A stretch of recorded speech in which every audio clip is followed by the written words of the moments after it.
सिद्धेभ्य ॐ नमः सिद्धेभ्य ॐ नमः सिद्धेभ्य ॐ शुद्धात्मने नमः। नमो अरिहन्ताणं नमो सिद्धाणं नमो आयर्याणं नमो वज्रायाणं नमो लोये सौवसाहुणं सम्यक् दर्शन चरण गुण कायक कर्म खिपाय केवल ज्ञान उपाय प्रभु भय भजो शिवराय।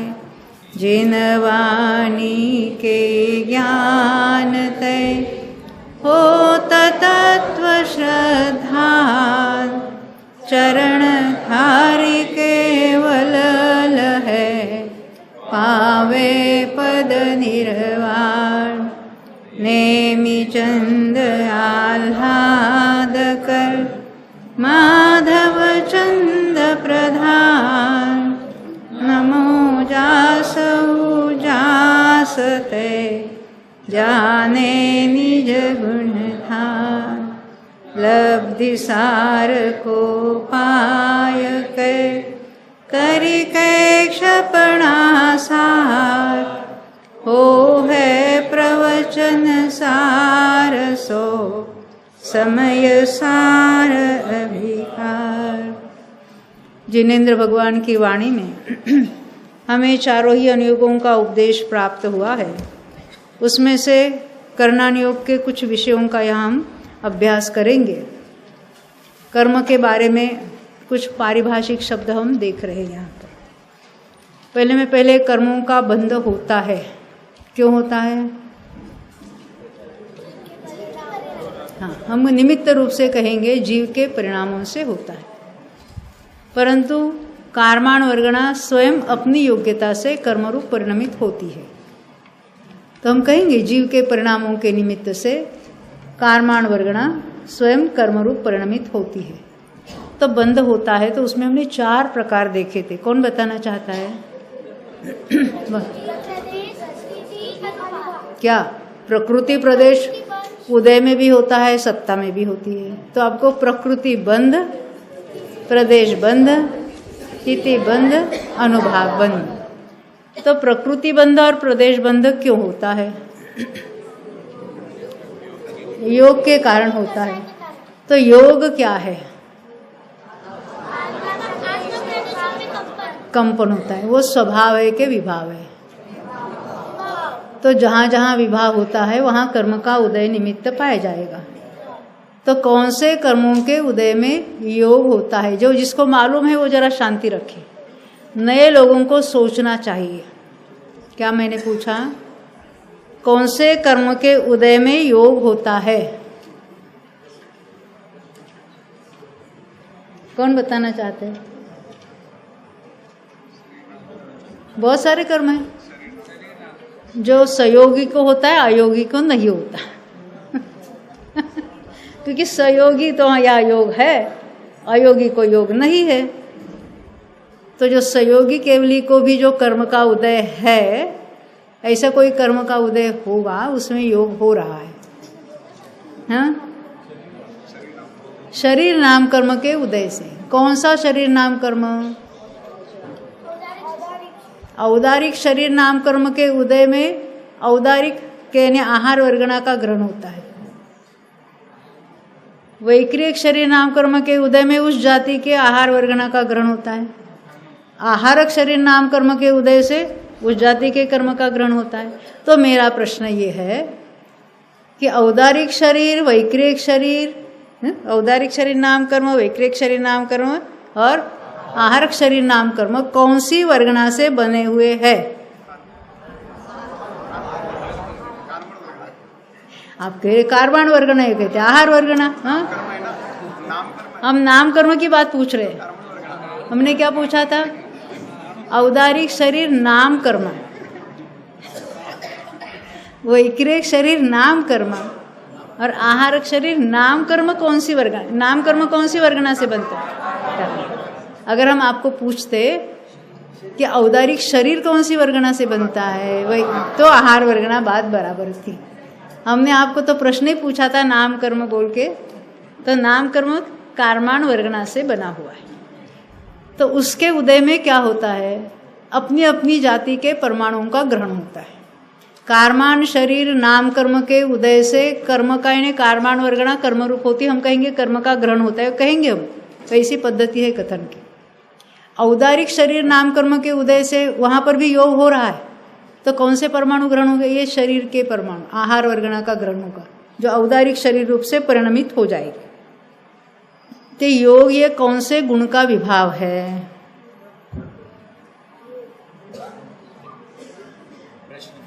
प्रश्न फिर से, जैसे क्रोध मान माया लोभ कौन से गुण का विकार है? कौन से गुण की पर्याय है?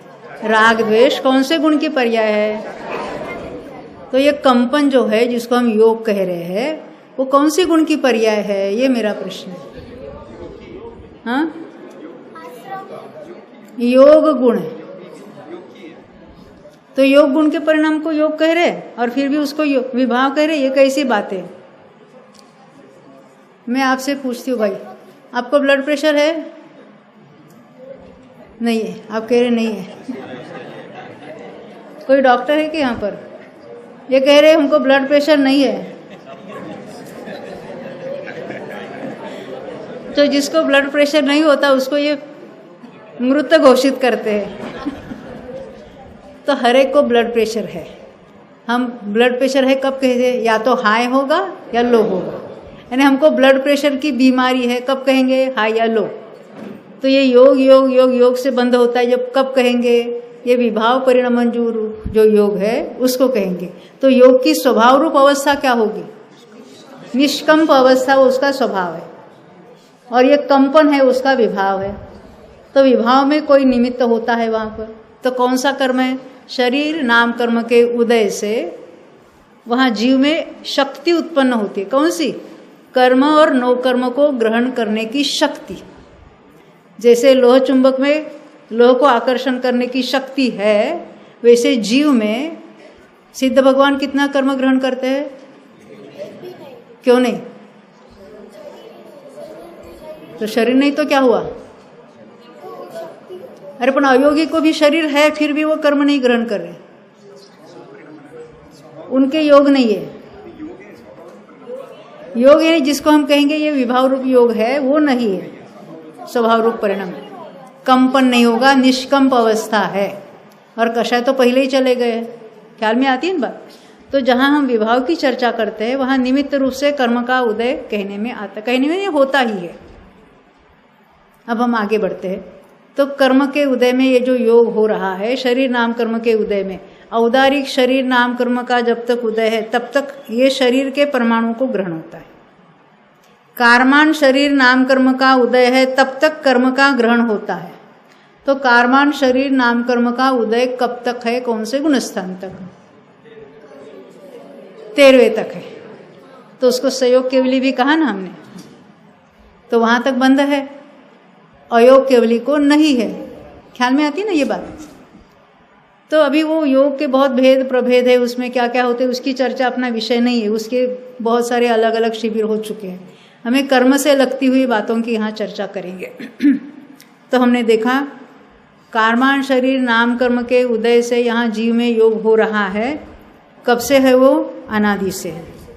कब तक रहेगा? संयोग केवली के अंतिम समय तक। तब तक क्या होगा? हर समय कर्म का ग्रहण होगा ही होगा।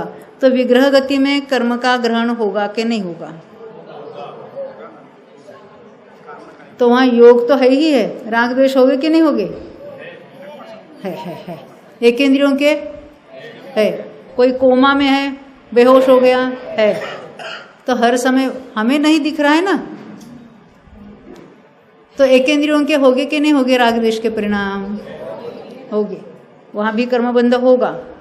तो मेरा दूसरा सवाल है, कोई शुद्धोपयोग में है, उस समय उसको बंध है कि नहीं है? क्यों है? हाँ, जो जिस गुणस्थान में है उस गुणस्थान के योग्य वहाँ कर्मों का उदय भी है। उदय है वो क्या बता रहे? जीव के परिणाम है। उदय क्या बताता है? उदय है इसलिए जीव को राग द्वेष नहीं हो रहे। उदय बता रहा है कि जीव के ये राग द्वेष चल रहे हैं। कर्म के उदय से क्रोध, कर्म के उदय से क्रोध नहीं हो रहा है, भले कथन होगा। क्रोध कर्म का उदय क्या बता रहा है? जीव क्रोध कर रहा है। एक ही समय में दो बातें होती हैं।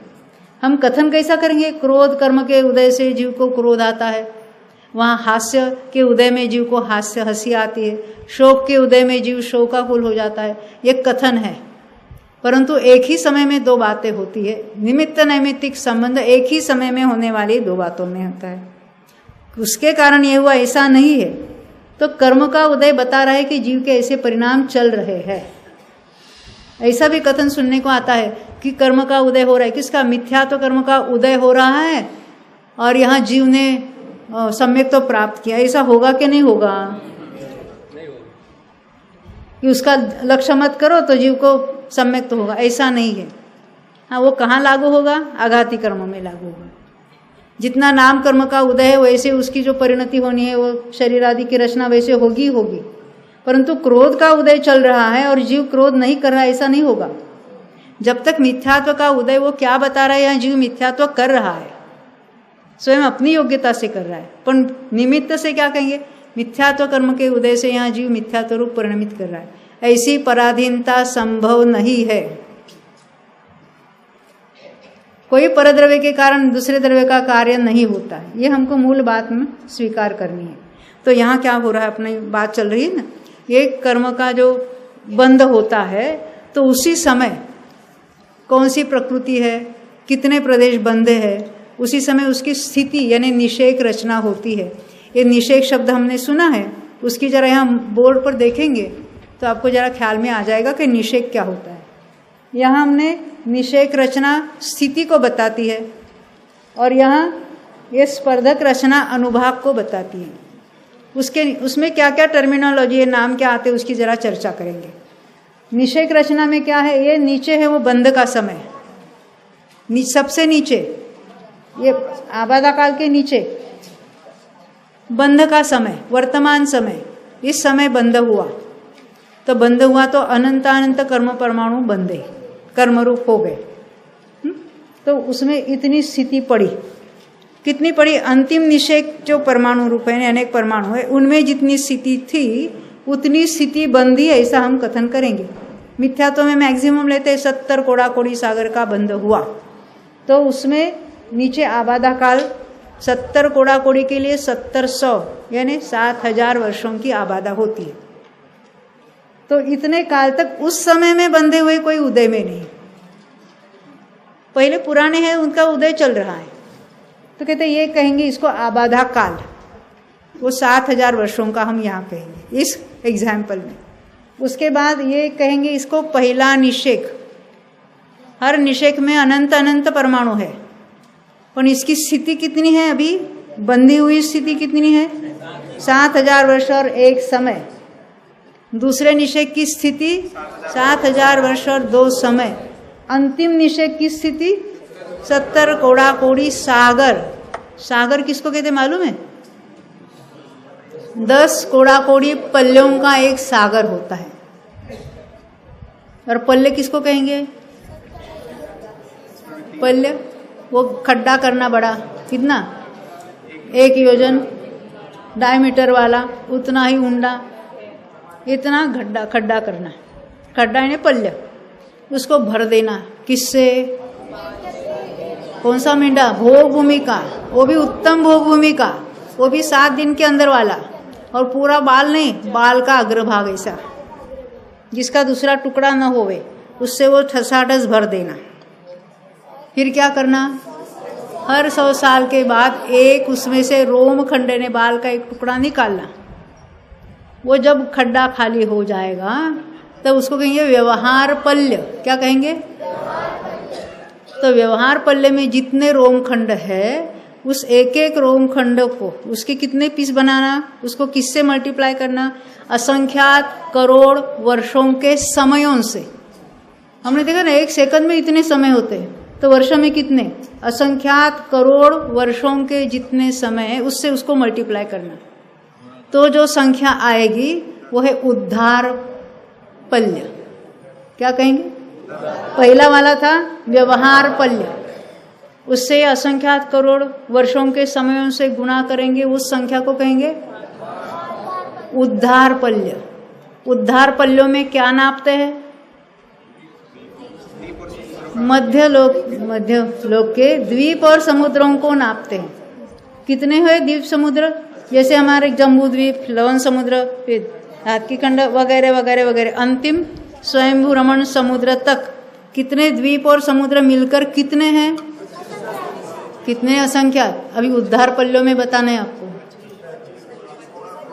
25 कोड़ा कोड़ी उद्धार पल्य, इतने द्वीप और समुद्र, एक से दूसरा दुगुना दुगुना दुगुना दुगुना इतनी बार करो।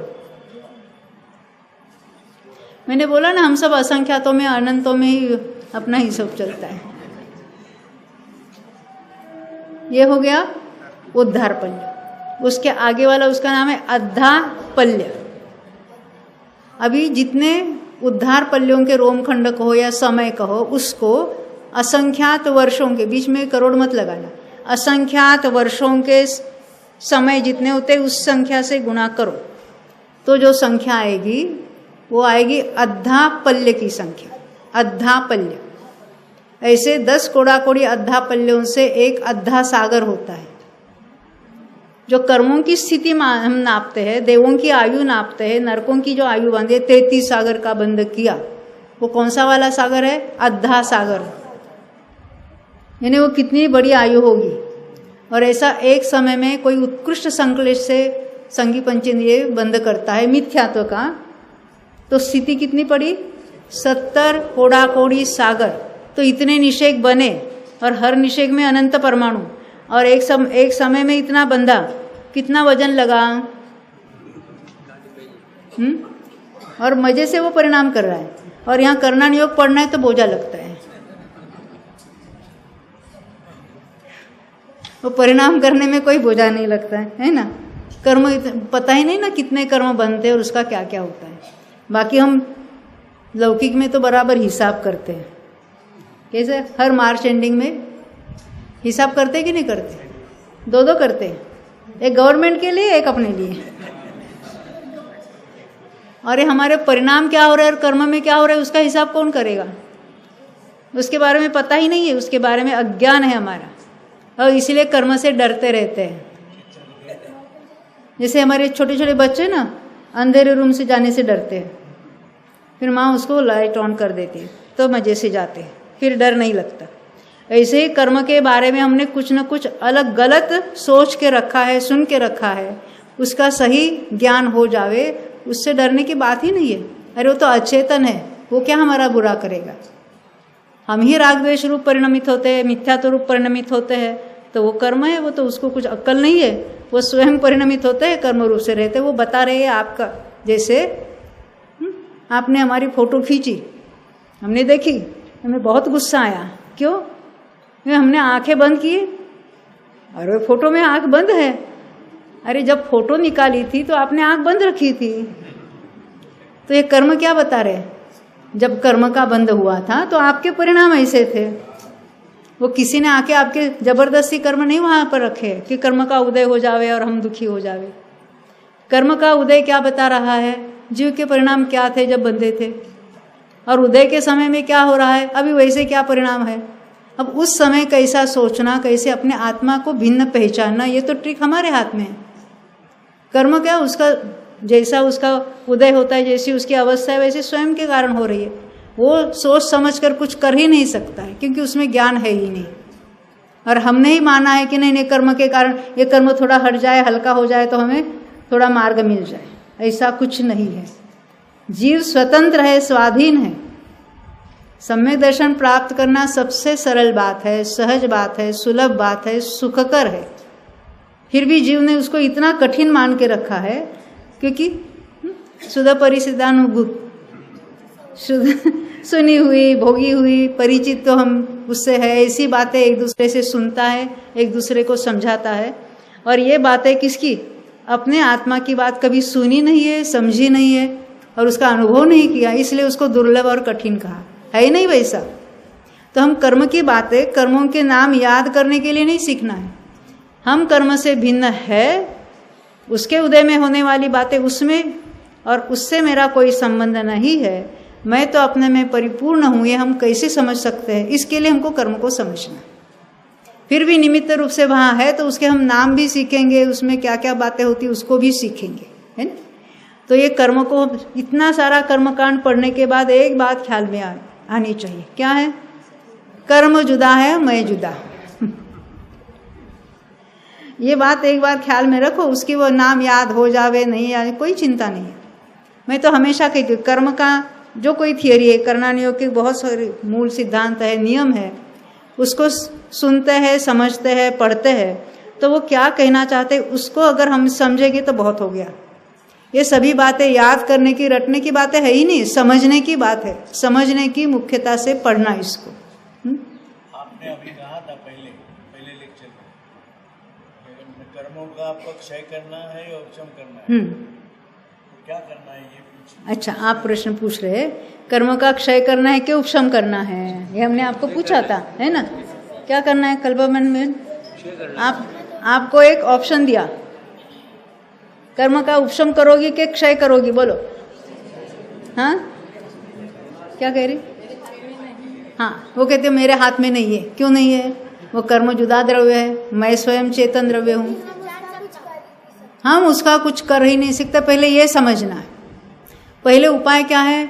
जो भ्रमणा है, मिथ्यात्व है, उसको क्या पहचान कर उसका नाश करना है। ताको तजिए सुजान, कौन कह गए? दौलत राम जी ने छह ढाला में कहा है। हम क्या कहते हैं? मिथ्यात्व को शाबुत रखते हैं, और शाबुत रख कर क्या करते हैं? पहले ऊपर नहीं समझे। पहले उदाहरण देती हूँ। कल बहुत बरसात हुई ना, तो एक बच्चा दौड़ते दौड़ते चल रहा था, गिर गया कीचड़ में, कांच बाँच लगी उसको घुटने में, बहुत जख्म हुई, खराब अंदर सब मिट्टी विट्टी चली गई। तो क्या किया उसने? घर जाके फटाफट वो बैंडेड वगैरह निकाल कर उसके ऊपर लगा दिया। अच्छा किया कि नहीं किया? बोलो बेटा, क्यों नहीं? अरे सारे जम्स वगैरह वो अंदर रह गए, और उसमें क्या किया उसने? पट्टी लगा दी। तो वो जम्स पनपने के लिए उसने अच्छा वातावरण तैयार किया। ऐसे हम भी क्या करते? मिथ्यात्व पता ही नहीं है क्या है, मिथ्यात्व को शाबुत रखते हैं और ऊपर व्रतों की पट्टी लगा देते हैं। तो व्रतों की पट्टी लगा लेते हैं तो क्या होता है? मान लेते हैं कि हमने समय दर्शन प्राप्त किया, अब हम मोक्ष मार्ग पर है। तो अंदर मिथ्यात्व क्या हो रहा है? पनप रहा है। उसने माना है कि हम मोक्ष मार्ग पर है और मिथ्यात्व को दूर करने की कोई कोशिश नहीं कर रहा है। तो उसको अच्छा किया कि बुरा किया? हाँ, व्रतों से थोड़ा शुभ भाव होगा, पर मिथ्यात्व वाला बड़ा महापाप वहाँ पड़ा है। कर्णानुयोग में तो मिथ्या दृष्टि के पुण्य को पुण्य भी नहीं कहा, उसको तो पाप द्रव्य कहा। किसको? मिथ्या दृष्टि की जितनी संख्या है उसको, सबको, उस जीवों को पाप द्रव्य कहा।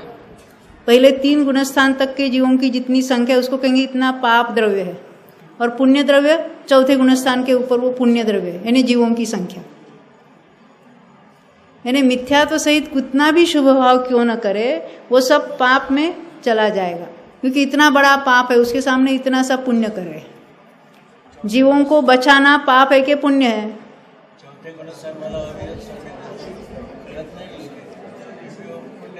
बिल्कुल, 4थे गुणस्थान का नाम है अविरत सम्यक दृष्टि। व्रत नहीं है फिर भी सम्यक तो है, तो उसको पुण्य द्रव्य कहेंगे। तो अभी मैंने क्या पूछा था आपको? जीवों को बचाना, परिणाम होते हैं बचाने के, बिल्कुल मुनियों के भी होते हैं कि वो देख शोध कर वो 5 समिति क्या है, जीवों की हिंसा नहीं हो, इस तरह से सावधानी पूर्वक उनकी जो कुछ प्रवृत्ति होती है। तो बचाने का भाव पुण्य है कि पाप है? बचा सकता है, अज्ञान है। बहुत अच्छा, डॉक्टर साहब कह रहे हैं कि बचाने का भाव तो शुभ भाव है, पर मैं दूसरे को बचा सकता हूँ, ये महान मिथ्यात्व है, अज्ञान है, और उसका इतना बड़ा पाप लग रहा है। और इतना सा पुण्य बन रहा है। ख्याल में आई ना? तो पहले उपाय किसका होना चाहिए? मिथ्यात्व कैसे दूर हो जावे और सम्यक्त्व की प्राप्ति कैसे हुए। तो जीवों का सबसे पहले कर्तव्य है सम्यक्त्व की प्राप्ति। कल वो परमात्मा प्रकाश में आई थी बात, ये सम्यक्त्व की प्राप्ति करना जीव का प्रथम आद्य कर्तव्य है। और लोग ये जो द्रव्य गुण पर्याय की या कोई बातें हम समझाते हैं तो क्या कहते हैं, हमारे लेवल की बातें बताओ, ये हाई लेवल की बातें हमको नहीं चाहिए। हाई लेवल किसको कहेंगे? द्रव्य गुण पर्याय की जो बात चलती है उसको कहेंगे हाई लेवल। और आपके लेवल की क्या बात है? सदाचार से कैसे रहना, घर में कैसा रहना है, एक दूसरे के साथ कैसी बातें करनी है। अरे ये तो स्कूल में और घर में माँ बाप भी बता रहे, स्कूल में टीचर भी बताते। अध्यात्म के उपदेश में उसकी ही चर्चा करेंगे तो सच्चा अध्यात्म समझेंगे कब? हमारा मनुष्य वो इतना दुर्लभ में दुर्लभ है, द्रव्य से, क्षेत्र से, काल से, भाव से दुर्लभ है। नहीं समझे? द्रव्य से दुर्लभ है का अर्थ क्या है? द्रव्य ने संख्या, तो संख्या से सबसे कम है। मनुष्य पर्याप्त कितने? तो संख्यात है। अपर्याप्तों को लेंगे तो असंख्यात है। और नारकी असंख्यात है, देव असंख्यात है, तिर्यंच अनंत है, क्योंकि निगोद भी तिर्यंच में आया। निगोद को एक बाजू रखो तो बाकी सब असंख्यात राशि है, तो तिर्यंच में अनंत है। तो संख्या अपेक्षा मनुष्य सबसे कम है। द्रव्य से हो गया। क्षेत्र से मनुष्य कितने क्षेत्र में रहते हैं? मनुष्य लोक में रहते हैं, 2.5 द्वीप में रहते हैं, वो सबसे छोटी एरिया 45 लाख योजन की है। और नारकी नीचे नरकों में, हाँ, वो भी बड़ी है एरिया। देव कहाँ रहते हैं? मध्यलोक में क्या, ऊर्ध्वलोक में क्या? नीचे 3 लोक में रहते हैं। ऊपर तो रहते, नरक में नहीं, पहली पृथ्वी में रहते। भवनवासी है, नरक में नहीं कहेंगे उसको कहेंगे पृथ्वी में रहते। भवनवासियों के भवन पहली पृथ्वी में होते हैं। और व्यंतर वगैरह मध्यलोक में भी है, द्वीप समुद्रों पे भी रहते हैं। नहीं, देवलोक, देव तो तीनों लोग, फिर भी उनकी संख्या, उनका क्षेत्र बहुत बड़ा है। तिर्यंचों का रहने का क्षेत्र कितना है? पूरा लोक। अकेला निगोद नहीं, 5 प्रकार के सूक्ष्म एकेंद्रिय। कौन से? सूक्ष्म अग्नि का एक, सूक्ष्म वायु का एक, सूक्ष्म जल का एक, सूक्ष्म पृथ्वी का एक, और सूक्ष्म वनस्पति में अकेले निगोद आए। वो पूरे लोक में ठसाठस भरे हुए हैं, पूरे लोक में। तो एकेंद्रिय का एरिया पूरा हो गया ना, तो तिर्यंच पूरे लोक में रहते हैं। तो क्षेत्र भी मनुष्य का छोटा है, द्रव्य से, क्षेत्र से, काल से अल्प है ने। लगातार मनुष्य में रहने का काल कितना है? अभी हमने कैलकुलेट किया था, 47 पूर्व कोटि और 3 पल्ले। मेरा प्रश्न है, लगातार नरकों में रहने का अधिक से अधिक काल कितना होगा? कोई नरक से निकल कर नरक न, क्योंकि पाप ही पाप कर रहे हैं ना, तो पहले नरक वाला दूसरे नरक में जाएगा, फिर वहां से तीसरे नरक। ऐसा होगा कि नहीं होगा? परंतु फिर भी नरक में रहने का उत्कृष्ट काल कितना है? 33 अगर एक भाव। ऐसे देव में, लगातार देव में रहने का काल ऐसा होगा। नीचे के देव है, वहां कोई पाप तो नहीं कर रहे, पीतलेशा है ना, तो शुभ परिणाम करते रहेंगे।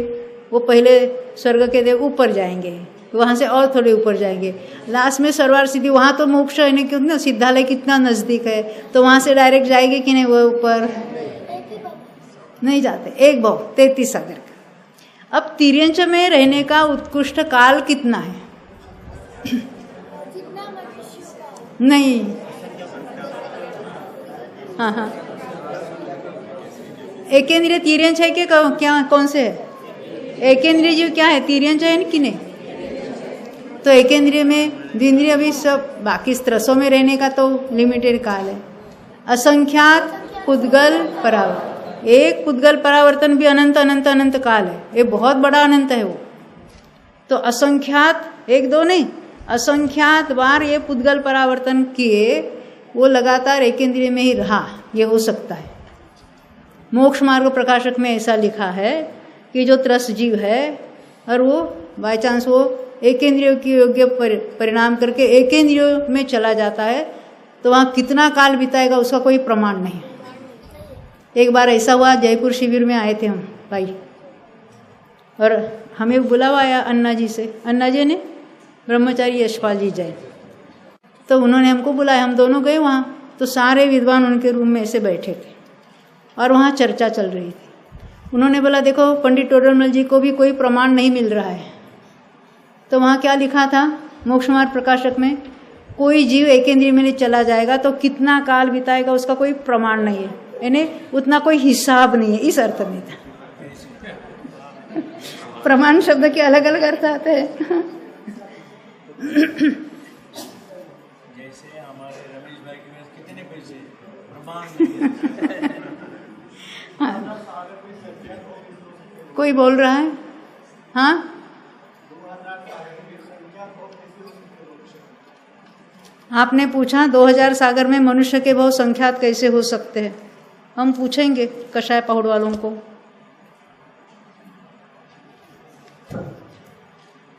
ये 15 नंबर का जय धौला का पुस्तक है, मैंने अभी बताया था ना आपको।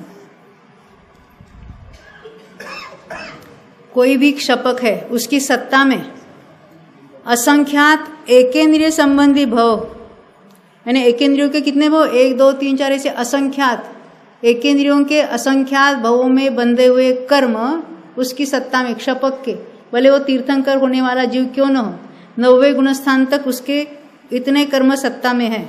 हो सकता है कि 2000 सागर के अंत में कोई जीव मोक्ष जाने वाला है उस भव में, तो 2000 सागर के पहले वो एकेंद्रिय में था। तो ऐसे 1 2 नहीं, असंख्यात एकेंद्रियों के भव, एकेंद्रियों के असंख्यात भवों में बंधा हुआ कर्म उसकी सत्ता में पड़ा है। असंख्यात एकेंद्रिय संबंधी भव ग्रहणों के द्वारा बद्ध कर्म क्षपक जीव के नियम से पाया जाता है, कदाचित नहीं, नियम से पाया जाता है। तथा एक त्रस भव से लेकर, उसका अर्थ क्या है, कोई एकेंद्रिय में से त्रस में, मान लेते हैं पृथ्वी का ही जीव है, बादर पृथ्वी का एक, और वहां से मरकर एकेंद्रिय में से पंचेंद्रिय संगी पंचेंद्रिय मनुष्य हुआ, तो उसी भव में मोक्ष जा सकता है। बादर निगो से भी आकर जा सकता है। तो उसके त्रस के कितने भव किए उसने, 1 भव, तो उसके 1 भव की सत्ता है। तो ऐसे उत्तरोत्तर संख्यात त्रस भवों के द्वारा बद्ध कर्म क्षपक जीव के नियम से पाया जाता है। यानी यहाँ ऐसी बात होती है कि क्षपक जीव की सत्ता में भी, वो 2000 सागर के अंत में भी, यानी कितने भव हो चुके उसके, त्रसों के संख्यात ही भव हुए, असंख्यात नहीं होते। क्योंकि हर बार जो मनुष्य होगा देव के भव करेगा, मनुष्य के भव करेगा, नारकी के भव करेगा, तिर्यंच का, मनुष्य का एक भी भव न हो ये संभव है 2000, क्योंकि मनुष्य आयु का उत्कृष्ट अंतर, देखो ये हमारी भाषा में वहाँ नहीं लिखा है, हमको ये डिराइव करना पड़ता है। ऐसा है 2000 सागर की त्रस स्थिति है, पहली बार वो मनुष्य होकर जन्मा, तो उसने लंबे काल तक मनुष्य आयु बांधी ही नहीं, तो कितना हो सकता है काल तक 2000 सागर का, यानी पहला एक भव मनुष्य का, अंतिम एक भव मनुष्य का, वो भी अंतर घटित करने के लिए हमने उत्कृष्ट अंतर घटित करने के लिए 2 बार बताया। ऐसा हो सकता है कि 2000 सागर में उसको एक भी मनुष्य का भव न मिले, ये हो सकता है। तिर्यंच के भव नियम से हो गए ही, देव के नियम से हो गए, क्योंकि देव में भी जिसको कहते करीबन 900 सागर के बाद उसको देवायु और नरकायु तो बंदेगी नियम से। तो ऐसे इस पर से हमें ये डिराइव कर सकते हैं कि मनुष्य भव की दुर्लभता कितनी है। हमने देखा द्रव्य से, क्षेत्र से, काल से और भाव से, जिन भावों से मनुष्य आयु बनती है, भाव आयु कहा मैंने, गति नहीं कहा, ऐसे भाव होना बहुत दुर्लभ में दुर्लभ है। और अभी लोगों को पूछते क्या करना है, देखो हमने पुण्य बांधा ना तो हम मनुष्य हुए, हमको जिनवानी सुनने को मिली, तो अभी क्या करेंगे, मनुष्य आयु बांधने के लिए क्या करेंगे, मनुष्य होने के लिए क्या करना चाहिए, बोलो कैसे परिणाम रखेंगे तो हम मनुष्य होंगे। अभी कौन हो आप, मैंने पूछा आपको मनुष्य होने के लिए क्या करना है, आप कौन हो, तिर्यंच हो के मनुष्य हो, देव को, नारकी हो, आप जीव हो, मनुष्य पर्याय में हो, तो अभी मनुष्य पर्याय के लिए क्या करना है, कुछ नहीं करना है, हम मनुष्य है। तो मनुष्यों में जो बात हो सकती है वो तो हम कर सकते हैं। हम फिर मनुष्य पर्याय बांधने की सोचते हैं, हमको बंधे की बात नहीं करनी है, हमको मुक्ति की बात करनी है। हम तो मनुष्य है, ये मनुष्य भव को हम सार्थक कर सकते हैं। आगे फिर मनुष्य होने की बात क्यों सोच रहे हैं? हमें तो मुक्त होना है और मुक्ति का मार्ग यहाँ शुरू हो सकता है, क्योंकि शास्त्र के अभ्यास की मुख्यता मनुष्य गति में है। अन्यत्र इतनी नहीं। नार की तो वेदना पीड़ित है, देव तो विषयासक्त है, और तिर्यंच तो बेचारे मूढ़ है, असंगी तक तो मन ही नहीं है। तो मनुष्यों में ये शास्त्राभ्यास की मुख्यता से, और हमारी बुद्धि की भी इतनी तीव्रता है, अच्छी है, प्रगल्भ बुद्धि है, तो अपना बुरा किसमें, भला किसमें, किसमें नफा किसमें नुकसान, ये तो सोच सकता है कि नहीं सोच सकता। तो इतना उत्कृष्ट उपदेश मिला है, फिर भी हमने क्या एक रूटीन बना लिया। 1 घंटा सुनना है, बहुत आहा होता है, और फिर चले जाते हैं। तो बाकी सभी हमारे काम हमने उपशमित कर दिए, उसकी उदीरना चालू हो जाती है। हाँ, हमने एक शिविर के लिए हमने सारा काम ठप करके हम आया है। उसके बाद क्या होता है, हाँ, अरे ये करना है वो करना है, इस पूरी लिस्ट सामने आती है। रोज 1 घंटा सुनते हैं, सुनते समय हमारे परिणाम बहुत विशुद्ध होते हैं। और सम्यक्त की प्राप्ति विशुद्धि के काल में होगी कि संक्लेश के काल में होगी? बोलो। उस विशुद्धि के समय हम स्थिरता की प्रैक्टिस ये होने की कोशिश नहीं करते, सुनते ही रहते हैं आगे या पढ़ते ही रहते हैं, परंतु उत्कृष्ट विशुद्धि बढ़ी है तो अंदर स्थिरता का प्रयत्न नहीं करते। ये स्थिरता से होगा कि नहीं होगा, कि विकल्प करने से होगा? तो लोग पूछते विकल्प नहीं करना, तो विकल्प छोड़ना कैसे? या तो विकल्प करने की सोचते हैं या विकल्प छोड़ने की सोचते हैं। परंतु हम विकल्पों से रहित है, उसका लक्ष्य छोड़ने की बात है। आज सुबह के प्रवचन में आई थी, गुरुदेव के प्रवचन में, उसका लक्ष्य छोड़कर अपना लक्ष्य करना है, और वो अपने हाथ की बात है। ना संयोगों को सुधारना है, ना विकल्पों को लेना या छोड़ना है। विकल्पों को छोड़ने के लिए विकल्पों का लक्ष्य करना पड़ेगा, और हमें तो अपना लक्ष्य करना है। हमारा ज्ञान जो विकल्पों को जानने में रुक गया है, वो ज्ञान को अपने में लगाना है। जिस तरफ लगाएंगे उसका ज्ञान हो जाएगा। हमारा स्वभाव अतीन्द्रिय आनंदमय है, तो स्वभाव का लक्ष्य करने से पर्याय में अतीन्द्रिय आनंद की प्राप्ति सहज रूप से होगी। उसके लिए कोई कोशिश नहीं करनी, वो सहज व्यवस्था है। तो हम यहाँ देख रहे थे कि आपने पूछा ना संख्यात भाव कैसे हो सकते, बिल्कुल आगम के आधार से, क्योंकि केवल ही भगवान ने जाने हैं। हमारे उसमें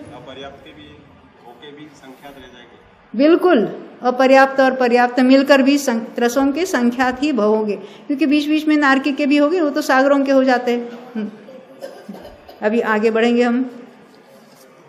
ये निषेक रचना हम देख रहे थे, स्थिति की निषेक रचना। स्थिति की जो होती है, स्थिति की अपेक्षा उसको कहेंगे निषेक रचना। अनुभाग की अपेक्षा उसके अलग अलग नाम है, उसको भी हम देखेंगे। ये निषेक रचना समझ में आई सबको? निषेक किसको कहेंगे? वो स्थिति को बताते हैं। एक निषेक में अनंत परमाणु होते हैं, उनमें क्या कॉमन है? हाँ? सबकी स्थिति समान है। निषेक किसको कहेंगे? जिन परमाणुओं में समान स्थिति है उनके ग्रुप को हम निषेक कहेंगे, और उसको हम एक लाइन में बताएंगे। तो इस लाइन के नीचे के लाइन है ना, पहले उदय में आने वाले परमाणु है, वो पैर के तरफ हो गए कि सिर की तरफ हो गए? बोलो बोलो। लाइन लगाकर खड़े ना, मैं अभी चला जाऊंगा तो पैर की तरफ जाना है तो मुझे नीचे जाना पड़ेगा, ऐसा कहीं नहीं। पूरे आत्म प्रदेशों में वो समान रूप से फैले हुए, जहाँ जो है जिनकी जिनकी उतनी स्थिति है उनको हम एक लाइन में बताएंगे। जैसे पेपर में आता है ना, स्टॉक ऊपर गया नीचे गया, आपके क्रिकेट की स्कोर बताते इतना हुआ इतना हुआ, तो पैसे की वैल्यू कम हो गई, तो हमारे पैसे जो तिजोरी में ऊपर के कोने में रखे थे वो लुढ़क के नीचे आ गए, वैल्यू कम हो गई ना उसकी, बराबर है ना? ये तो बताने का ग्राफिकल रिप्रेजेंटेशन है, आलेख है। तो ये जो नीचे वाले हैं उनकी इतनी स्थिति है, इसके एक समय अधिक है, एक समय अधिक है, इसको कहेंगे निषेक रचना। और ये एक समय में बंधने वाले, एक समय प्रबद्ध की निषेक रचना है। सत्ता में जो पड़े हैं उनकी अपनी निषेक रचना अलग होगी। पहले समय में खिरने वाला, दूसरे समय में खिरने वाला, तीसरे। ख्याल में आती है बात? तो जैसे कर्म का ग्रहण होता है उसमें निषेक रचना होती है, तो शरीर के परमाणु का भी ग्रहण होता है, तो उसमें आबादाकाल होगा कि नहीं होगा? सुनना फिर, जैसे कर्म में आबाधा काल है और फिर ऊपर निषेक रचना होती है, वैसे शरीर के परमाणु जो है उसमें आबाधा काल होगी क्या? नहीं होगी, क्योंकि कहीं से मरकर इस भव में आए, जैसे विग्रह गति में भी क्यों ना हो, फिर जब मोड़ के बाद वहां पहुंच जाता है, शरीर नाम कर्म का उदय शुरू होता है, विग्रह गति में नहीं होता, बाद में होता है, तब शरीर के अनंत परमाणु पहले ही समय में ग्रहण होते हैं और उसी समय से उनका उदय भी चालू हो जाता है, उसमें कोई आबाधा काल नहीं होता है। और कर्म में स्थिति कितनी पड़ती है? अनेक कोड़ाकोड़ी सागरों की, यानी अनेक भवों तक वो चलता रहता है। और शरीर के जो परमाणु ग्रहण किए हैं उसकी स्थिति कितनी पड़ेगी? जितनी आयु बांध के आया है, जैसे 7वें नरक का नारकी है, 33 सागर की आयु बांध के आया है। पहले समय में वो वैक्रिक जाति के आहार वर्गना ग्रहण करेगा, जिसको हम वैक्रिक शरीर बनाने की बात करेंगे, तो उसमें स्थिति कितनी पड़ेगी? पहले लौट की 33 सागर, यानी कि उसकी भी निषेक रचना होगी, उसमें आबाधा काल नहीं होगा। तो 33 सागर वहाँ अंतिम निषेक है, वो 33 सागर वाला है, पर पहला निषेक वर्तमान समय में ही है, जो उसी समय खिरने वाला है उदय। दूसरे समय में जो शरीर के परमाणु ग्रहण करेगा उसकी स्थिति कितनी पड़ेगी? एक समय माइनस करके। हम मनुष्य की बात करेंगे, कोई 100 साल की आयु लेकर जन्मा, यानी अभी शरीर धारण किया उसने, उसकी आयु तो बंधी है, पूर्व भव में बंधी है, वो तो उतनी ही रहने वाली है। क्या बढ़ेगी क्या कम होगी? उतनी ही रहेगी, क्योंकि पूर्व भव में बांधी है। कोई बीमार पड़ा तो जाता है ना, अमेरिका जाता है, कोई लंदन जाता है, आयु बढ़ेगी कि नहीं बढ़ेगी? नहीं बढ़ेगी। तो क्यों जाता है? पैसा ज़्यादा हुआ इसलिए उसको ऐसा लगता है। तो यहाँ क्या कह रहे हैं, उसने पहले समय में वो 100 साल की आयु लेके आया है, तो मान लेते विग्रह गति से, यानी बिना मोड़ के गया, तो पहले समय में जो शरीर के परमाणु ग्रहण किए उसमें स्थिति कितनी पड़ी? 100 साल के। 100 साल के जितने समय उतने निषेक बने। अब वो 1 साल का बच्चा हुआ, उस समय कितने कर्म परमाणु जो करने शरीर के परमाणु ग्रहण किए, उसमें स्थिति कितनी पड़ेगी? 99 साल। अब वो 90 साल का हुआ, उस समय जितने परमाणु ग्रहण करेगा उसकी स्थिति कितनी? 10 साल। अब मरण का अंतिम समय है, उस समय भी एक समय प्रबद्ध औदारिक शरीर के परमाणु ग्रहण करेगा, जो उदय रूप ही होंगे। बाद में क्या होगा? जीव ही इसको छोड़कर चला जाएगा, शरीर पड़ा रहेगा यहाँ पर। यानी इतनी व्यवस्थित साइंटिफिक उसकी रचना होती है, क्योंकि आयु का बंध तो हुआ है, पूर्व भव में हुआ है, तो शरीर के परमाणुओं की स्थिति भी उसके अनुसार होगी। जितनी आयु चली गई है और जितनी रिमेनिंग है, जिसको गलितावशेष, गलित यानी निकल चुकी, अवशेष यानी जितनी बाकी है, तो शरीर के परमाणुओं की निषेक रचना भी वैसे ही होगी, उतने ही निषेक बनेंगे वहाँ पर। सब कुछ निश्चित है, हम यहाँ ऊपर नीचे होते हैं, क्या होगा क्या होगा क्या होगा। मरण तो एक समय का है, और एक समय का उसके तो ख्याल में नहीं आएगा, एक समय है ना, तो मरण का दुख तो है ही नहीं है, क्योंकि अभी यहाँ जी रहा है, दूसरे समय में वहाँ जिएगा। मरण कहाँ है उसको? जीव नाम क्यों पड़ा मालूम है? जो अनादि से जीता आया है, वर्तमान में जी रहा है, जो अनंत काल तक जीता रहेगा, उसका नाम है जीव। और जीव ऐसा सियाना है कि मरण के भय से मरा जा रहा है। पता ही नहीं ना अपने स्वरूप के बारे में, पूरी दुनिया की खबरें रखने वाला।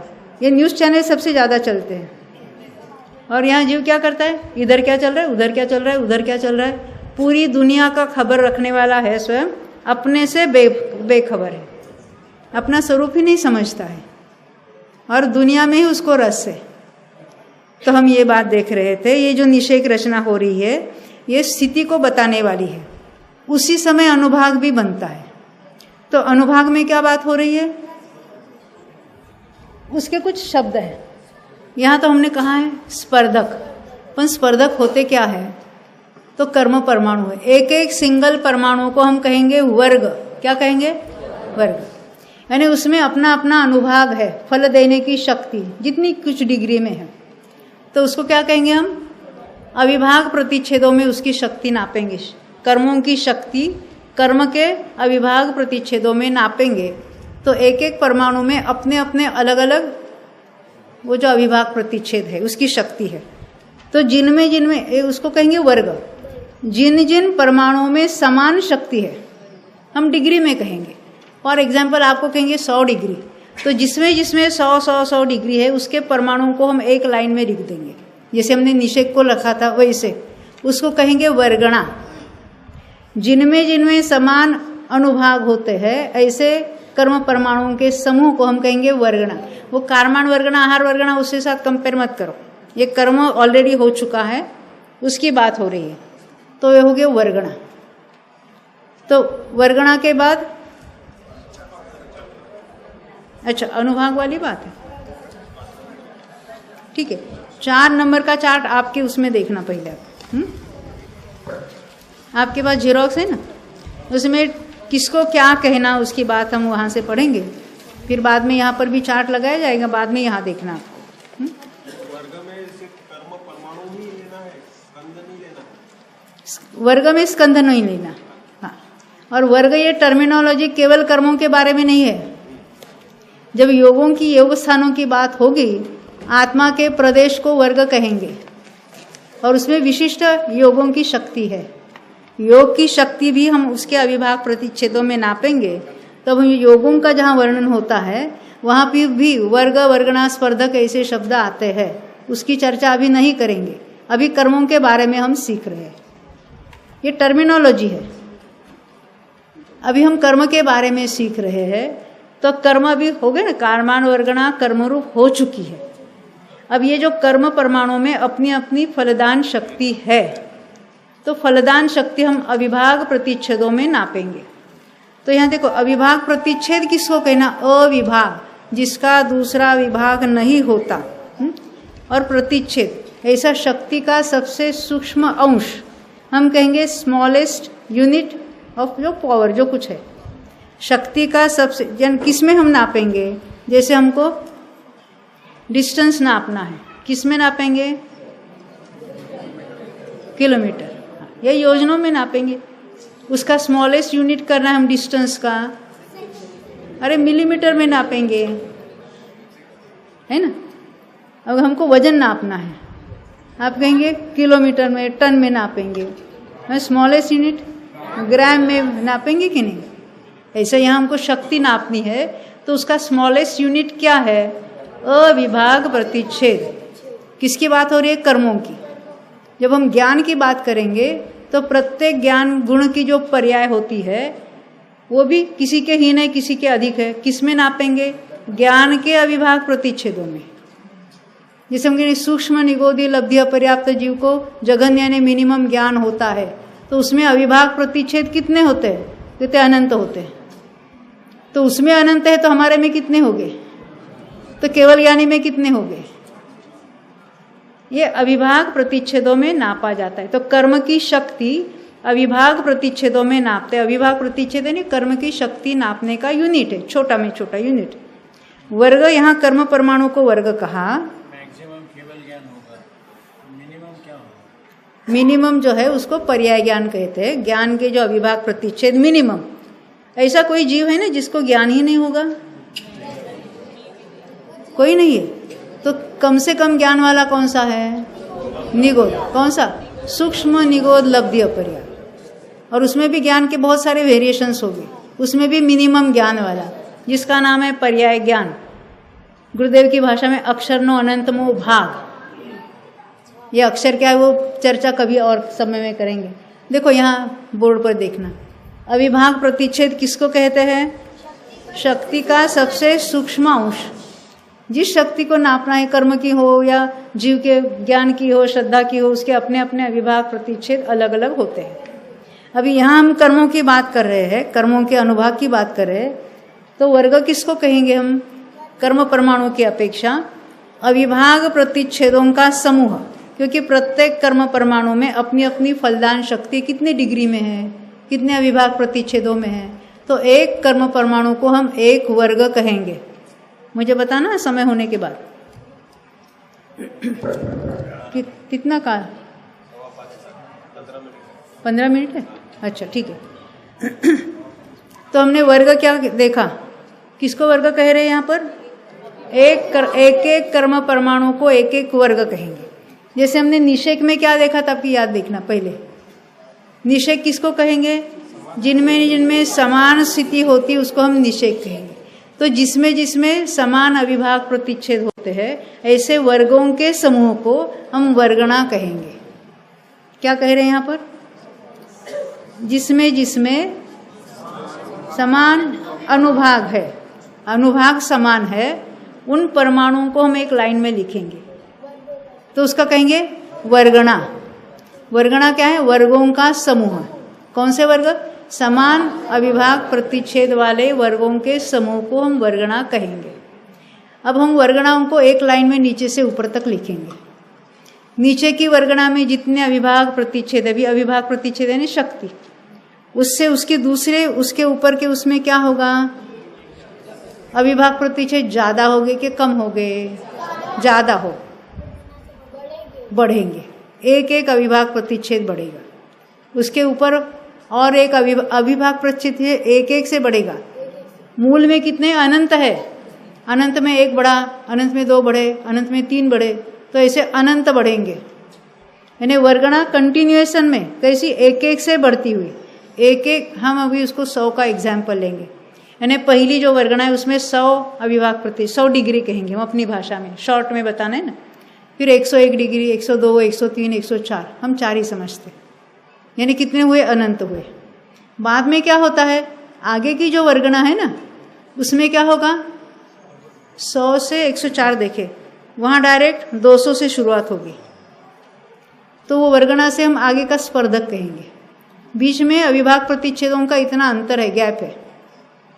कंटिन्यूअस एक एक से बढ़ते हुए जहाँ तक वर्गणा है ऐसी अनंत होती है।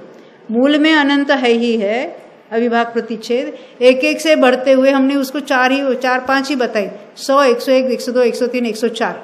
बाद में क्या होगा? 200 वाली होगी वर्गणा, तो उसको क्या कहेंगे? वो दूसरा स्पर्धक चालू हो गया।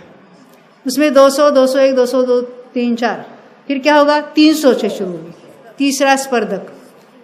पहले स्पर्धक की पहली वर्गणा में जितना अविभाग प्रतिच्छेद है एक एक परमाणु में, उससे 2 गुना होगा, वहां से दूसरा स्पर्धक, 3 गुना होगा तीसरा स्पर्धक, 4 गुना होगा चौथा स्पर्धक। ऐसे स्पर्धक भी अनंत होते हैं। तो हम अनुभाग बंधा, इतना अनुभाग बंधा कहते हैं, वो किसकी बात है? अंतिम स्पर्धक के अंतिम वर्गणा में जो अविभाग प्रतिच्छेद है उतना अनुभाग बांधा, ऐसे हम कहेंगे। जैसे स्थिति कितनी बांधी? 70 कोड़ा कोड़ी सागर की, वो किसकी है? अंतिम निषेक की थी। वैसे अनुभाग कितना बांधा? अंतिम स्पर्धक के अंतिम वर्गणा में जो एक एक वर्ग था उसका अनुभाग इतना बांधा एक समय में। बिल्कुल नहीं, अनंतानंत। अभी एक एक देखो, ऐसी स्पर्धक अनंत बनते हैं। एक स्पर्धक कितने? अनंत। ऐसे एक एक स्पर्धक में वर्गणा कितनी? अनंत। और एक एक वर्गणा में वर्ग कितने? अनंतानंत। तो एक समय का परिणाम एक, तो ऐसे एक समय के एक परिणाम में, एक समय के एक परिणाम से इतने अनंत कर्म बंधे और उसमें इतना अलग अलग वेरिएशन होगा। किसका? अनुभाग का। उसके अनुभाग का इतना अलग अलग वेरिएशन हुआ ना, उसको हम क्या कहेंगे यहाँ पर? फिर से जीव ने परिणाम कितने किए एक समय में? एक। उसमें विशिष्ट स्थिति बंधी और विशिष्ट अनुभाग बंधा। तो स्थिति सब परमाणुओं में समान बंधी की नहीं बंधेगी। हमने देखा ना 7000 वर्ष और एक समय से लेकर 70 कोड़ा कोड़ी सागर थे फॉर एग्जाम्पल, इतने उसके असंख्यात तो निषेक बने, यानी असंख्यात वेरिएशंस हुए। किसमें? स्थिति में। उसी एक परिणाम से अनुभाग के वेरिएशंस कितने हुए? अनंत, क्योंकि अनंत स्पर्धक और एक एक स्पर्धक में अनंत वर्गणा। परिणाम एक, निमित्त से कार्य होता होता तो सब में समान होना चाहिए था, ये नेचुरल है। तो निमित्त से नहीं होता तो क्यों इतना वेरिएशन? कर्म की अपनी योग्यता से होता है। जैसे प्रदेश संख्या का कोई लेना देना नहीं कि कर्म वर्गणाओं की संख्या ज्यादा है तो अनुभाग ज्यादा ही ज्यादा होगा नियम से। यानी कर्म वर्गणा की संख्या ज़्यादा है तो अनुभाग, हमने जब सीखा था ऐसे सीखा था। कैसे? अभी ये जो स्पर्धक रचना वगैरह होती है ना, तो नीचे का जो स्पर्धक है उसकी पहली वर्गणा जो नीचे के स्पर्धकों में अनुभाग कम होता है, और ऊपर निषेकों में, स्पर्धक छोड़ दो, निषेकों में जो वर्तमान समय में उदय रूप होने वाले उसमें अनुभाग कम है, और भविष्य में जो निषेक पड़े उसमें अनुभाग ज़्यादा होता है। और हमको उदाहरण भी देते थे, कैसे? जैसे हमने दूध में या चाय में ऊपर से शक्कर डाली और नीचे रह गई, थोड़ी सी घोली और नीचे रही, हमने पिया तो पहले पहले फीका लगा और लास्ट में एकदम वो शक्कर आई तो मीठा लगा। ऐसे ऊपर ऊपर के निषेकों में अनुभाग ज़्यादा होता है, ऐसे हमने सीखा था, जयपुर में ही सीखा था। जब हमारा अभ्यास हुआ, प्रत्येक निषेक में क्या कहा? प्रत्येक निषेक में जघन्य से लेकर उत्कृष्ट तक सभी अनुभाग होते, ये नियम से होते ही है। ऐसा नहीं कि बाद में उदय में आने के उसका अनुभाग ज़्यादा, ऐसा बिल्कुल नहीं है। आपको रेफरेंस नंबर चाहिए तो मैं बुक के नंबर दूंगी, कहीं पर धौला निकालो, जयधौला निकालो, महाधौला निकालो, कहीं पर भी यही बात है, कहीं पर भी ऐसा नहीं लिखा है। लब्धिसार में भी ऐसा ही लिखा है कि प्रत्येक निषेक में जघन्य से लेकर उत्कृष्ट तक सभी अनुभाग वाले वहाँ वर्ग वर्गणा स्पर्धक पड़े हुए रहते हैं। किस रूप से उदय में आना है वो बात अलग है, पण पड़े रहे नियम से वह सब पे पड़े रहेंगे। ऐसा नहीं कि ऊपर स्थिति ज़्यादा बंदी तो अनुभाग वहाँ ज़्यादा होगा, ऐसा बिल्कुल नहीं है। ख्याल में आती है ना बात? तो ये क्यों सीखना? क्योंकि ये वर्ग क्या होता है, वर्गणा क्या होता है, स्पर्धक क्या होती है, वो जो हमने देखा ना, वर्गणा तो कंटिन्यूएस में बताएंगे, वो टेपरिंग बताते हैं इस वर्गणा। क्यों? प्रति वर्गणा परमाणुओं की संख्या कम होती चली जाएगी। जैसे प्रति निषेक में परमाणुओं की संख्या कम होती है, वैसे प्रति वर्गणा परमाणुओं की संख्या कम होगी, परंतु अविभाग प्रतिच्छेद बढ़ते चले जाएंगे। और एक स्पर्धक से दूसरी स्पर्धक के पहली वर्गणा में अनंतों का डिफरेंस होगा, अविभाग प्रतिच्छेदों का, उसको कहेंगे वर्ग वर्गणा स्पर्धक। वो समय सार में आता ना, मैं वर्ग नहीं, मैं वर्गणा नहीं, मैं स्पर्धक नहीं, उसका अर्थ ही मालूम नहीं ना, मैं क्या नहीं हूँ मालूम नहीं है, मैं उस रूप नहीं हूँ। तो बिना समझे कैसे समझा कि मैं उस रूप नहीं हूँ? उसका स्वरूप समझ में आए तो आप कह सकते हैं, कह सकते कि मैं उस रूप नहीं हूँ। इसलिए उसके अर्थ क्या होता है उसको हमको समझना है। तो कर्म को जो अनुभाग बताते हैं, कर्म का अनुभाग बताने वाले, उसको क्या कहेंगे? वर्ग। समान अविभाग प्रतिच्छेदों वाले वर्गों के समूह को कहेंगे वर्गणा, और एक एक अविभाग प्रतिच्छेद से बढ़ते हुए वर्गों के समूह को कहेंगे, वर्गणाओं के समूह को कहेंगे स्पर्धक। ऐसा एक स्पर्धक, दूसरा स्पर्धक, ऐसे स्पर्धक भी एक समय में जो बनते हैं उसमें अनंत स्पर्धक बनते हैं। अनंत, असंख्यात नहीं, अनंत स्पर्धक बनते हैं, यानी इतने नंबर में परमाणु बनते हैं, एक समय में बनते हैं, और ऐसे स्टॉक में तो बना रहता है। हम हर समय में बन रहे, सत्ता में ऑलरेडी पड़े हैं कर्म परमाणु। और हम हमेशा, मैं उदाहरण देती हूँ, एक बड़ी टंकी है, 5 नलों से पानी ऊपर के लेवल से आ रहा है, और उतने ही साइज के 5 नल नीचे की लेवल में लगे बड़े हैं। तो पानी ऊपर से, टंकी भरी है, 5 नलों से अंदर आ रहा है और बाहर उतना ही निकल रहा है, तो टंकी कब खाली होगी? कभी नहीं। हमारा ऐसा ही है, हर समय में एक समय प्रबद्ध बन रहा है, एक समय प्रबद्ध खिल रहा है, और सत्ता में बहुत सारा माल पड़ा है, वो कैसे कम होगा? तो ऊपर का एक एक नल बंद करना पड़ेगा। कौन सा? एक मिथ्यात्व का पहला कौन सा नल बंद होगा? तो वो किस रीति से होगा उसकी चर्चा करेंगे हम, और हम कर्णानुयोग की भाषा में पढ़ेंगे। हर एक अनुयोगों का तात्पर्य वितरागता है, उसमें से वितरागता कैसे निकालनी है तो हमारी ट्रिक है, हमारे हाथ में है ना। कोई भी अनुयोग बेकार का नहीं है, क्योंकि तीर्थंकरों की वाणी में आए हैं चारों ही अनुयोग। ये जो मिथ्या कल्पना स्वयं मान लेते, दूसरे को उपदेश करते, ये बहुत विकल्प होते हैं। क्यों रमेश भाई? विकल्प होते ना बहुत, पढ़ना नहीं चाहिए। यानी हम ज्ञान का निषेध करते, निर्विकल्प होना चाहते, तो हम पूरा ज्ञान जानने का कार्य बंद हो जाएगा हमारा, तो हम निर्विकल्प हो गए, बराबर है ना। चलो अभी कितना समय बाकी रहा? 5 मिनट। अच्छा, तो हमने क्या देखा? अनुभाग को बताने वाली स्पर्धक रचना होती है, उसमें क्या क्या शब्द पढ़े हमने? वर्ग, वर्गणा, स्पर्धक। ऐसे स्पर्धक भी अनंत होते हैं एक समय में, और बाद में उसको सत्ता में पड़े रहते हैं। सत्ता में भी पड़े हैं, नया अनुभाग भी होता है, तो नया होगा उसको कहेंगे अनुभाग बंध, और सत्ता में उसको कहेंगे अनुभाग का सत्व। नई जो स्थिति बनती है उसको कहेंगे स्थिति बंध, और सत्ता में जो कर्म पड़ा है उसकी कितनी स्थिति है उसको कहेंगे स्थिति सत्व। वो काहे से क्या घटता है, कैसा घटता है, वो तो आगे के विषयों की जो चर्चा है, पर वो किसको क्या कहना उसकी बात हम यहाँ सीख रहे हैं। तो हमने दो बातें देखी, कौन सी? स्थिति की अपेक्षा निषेक रचना होती है, और अनुभाग की अपेक्षा स्पर्धक रचना होती है। रचना होती है, हम उसको बताते हैं ग्राफ में। कर्म में तो उसका अपना अपना अनुभाग पड़ा है, अपनी अपनी रचना यानी स्थिति पड़ी है, तो उसको हम यहाँ ग्राफ में बताएंगे तो हमें आइडिया आती है कि क्या हो रहा है, कर्मों में क्या बातें हो रही है, ख्याल में आती है ना बात। तो आगे हम बढ़ते हैं थोड़ा, ये अनुभाग बंध के चार्ट पूरा करते हैं हम यहाँ पर। यहाँ क्या क्या लिखा है? हाँ,